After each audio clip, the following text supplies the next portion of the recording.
What was my wildest moment in racing? Probably my wildest and most fun thing I've done in racing was with William McGullough, 72. Had the green burger car, as they all call it. We were running, I think it was one of my 5th races, I want to say.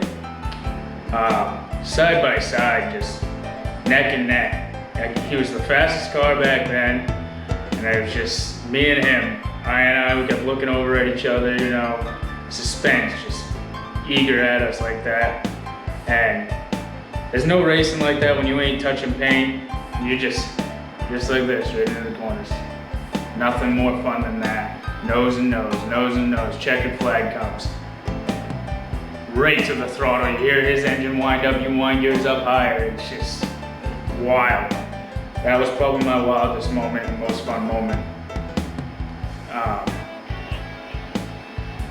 The best car I ever owned was definitely the 21 Teal car. We built that thing from scratch. We went up about 2.5 hours from Winslow up to Millinocket. We picked up this car that was still running. It was pretty sure it was a V8, I can't quite remember, it could have been a V6. And it was still running, but it was knocking.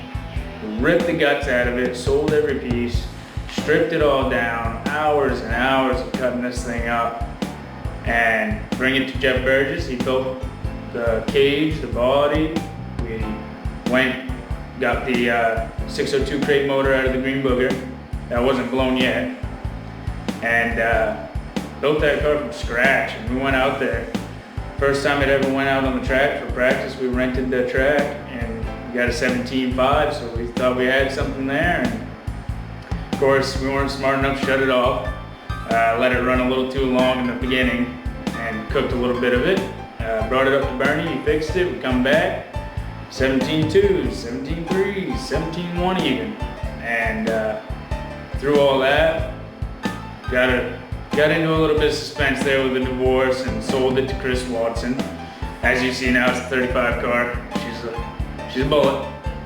But yeah, that was my best owned car right there. And now we built Dad's from scratch, the 01 of Jason Poulin. That inspiration came from Mike Poulin, my brother, who passed away in 2018. We know he's there at the track with us. There's all the signs you can imagine. He protects us. It's been a great time, knowing that he's over my shoulder. So, yeah.